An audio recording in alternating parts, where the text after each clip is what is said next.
stop telling single people to get married. 20 years ago, I threw myself a bachelor party as a new professor at CU Boulder. Backs were slapped, stories were shared, glasses clinked. But there was a hitch. I wasn't getting hitched. My rationale, without a wedding in sight, why do married folks get to have all the fun? Unbeknownst to me, that night, I joined a movement, the solo movement, where being single isn't just tolerated, it's celebrated. Not less than, not better, just a different path filled with opportunities to live remarkably. In 1960, 90% of adults in the United States would go on to get married. Today, 50% of adults in the US are unmarried. 25% of millennials are projected to never marry. And don't get me started on what's happening with Gen Z. Yet we still live in a world built for two. Married people have access to over 1,000 legal advantages unavailable to singles. Tax breaks, Social Security benefits. Singles invest heavily in marital milestones. This made sense when everyone got married. But for us lifelong singles, we have to buy our own crock pots.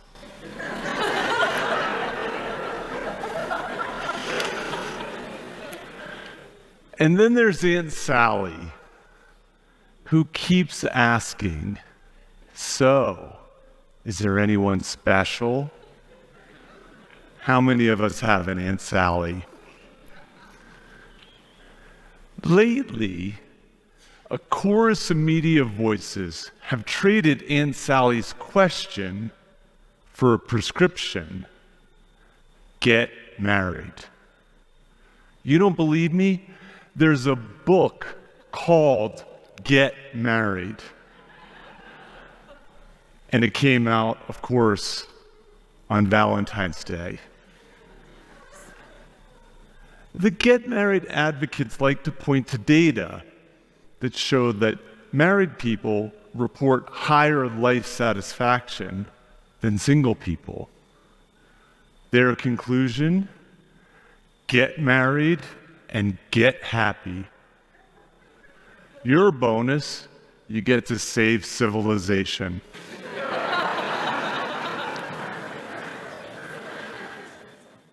Now, you might be wondering, and the answer is no, I'm not anti-marriage. I've even had a couple near misses.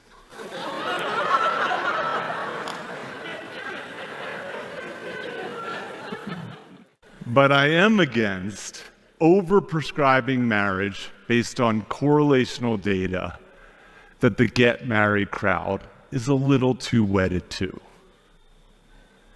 Any serious scientist who looks at these data comes to the same conclusion. That is, the people who get married are already slightly happier to begin with. But there is a happiness effect in the data. There's a wedding day bump, but it fades fast.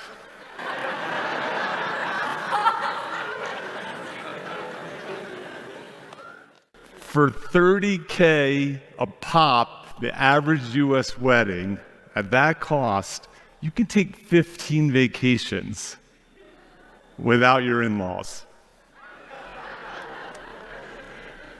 But here's the real puzzle, and it's one that the get married crowd can't answer, and that is this: if getting married makes you happy, why is it that the happiest places on earth feature the most people going solo. This is especially the case in Scandinavia. I say, rather than treating the rise of singles as a bug, let's treat it as a feature of progress, especially for women. The arranged marriage was invented 4,400 years ago in order to form business alliances during harsh agrarian times. Women were treated more like property than partners, with a husband receiving ownership from the father at the altar. Thankfully, today, marriage is more about love, and it's increasingly optional. The story of the rise of singles is the story of the rise of women. And it really got rolling with the invention of the spinning wheel. The spinsters who used it could earn their own money and escape being owned by a husband or a father. With the invention of birth control and greater access to education and economic opportunities, I do is becoming, do I?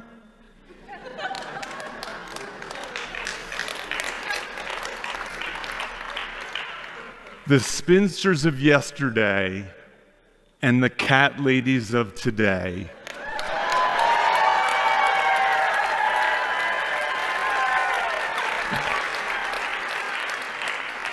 are not old maids. They're trailblazers, pioneers of independence. Urbanization, apartments, and the home appliances that were invented for housewives are spurring a huge increase in people living alone, especially in cities like Stockholm. Intrigued by these happy Scandinavians, I swapped out my Stetson for an Indiana Jones-style fedora and headed to Sweden, a global leader in gender equality.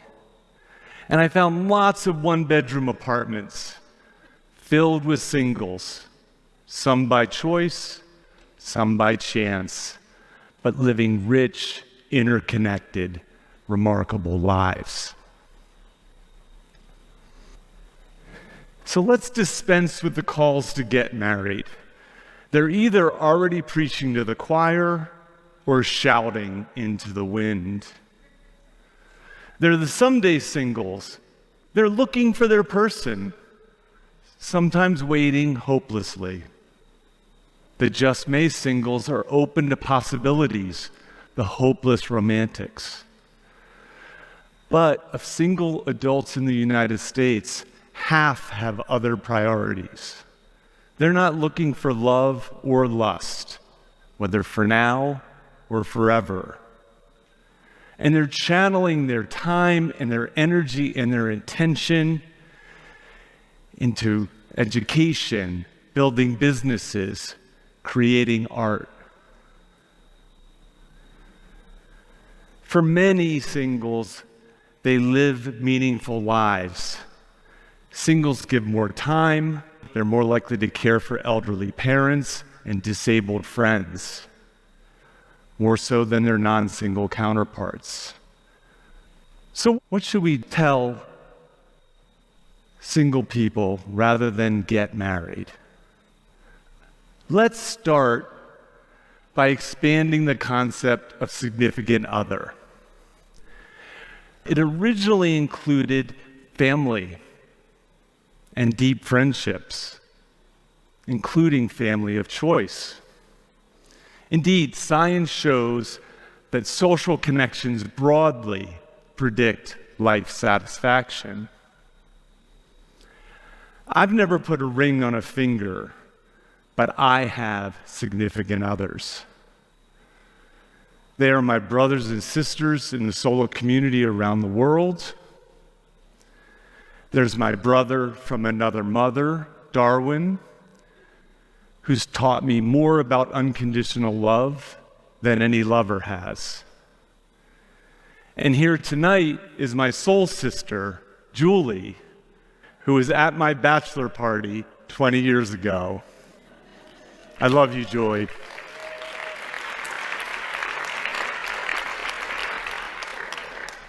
Next, let's advocate for policies that support a family of one. Sweden's social safety net is given to all citizens individually. Universal health care, free or low-cost education, affordable child care and elder care, no spouse required. Amen. And lastly, let's elevate single living to be on par with married living. Not better, not worse, just a different path filled with our opportunities to live remarkably. I always thought that there was something wrong with me for not wanting to get married.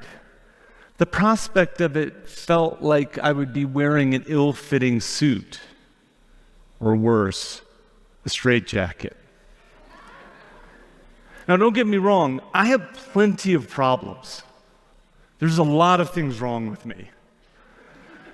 But putting a ring on it is not going to solve my problems. And as I was nursing a broken heart after one of my near misses, it hit me. I'm not half waiting for a whole. I'm wholehearted. I'm complete. I'm healthy. I'm financially stable. I do meaningful work. I have a wide and deep connected group of friends.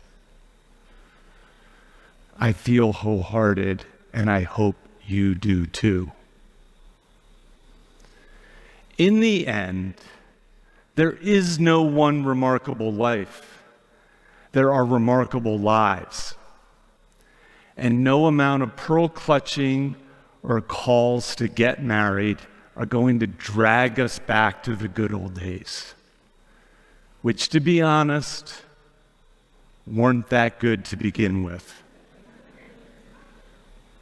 Someday, single living and married living will stand side by side, equal.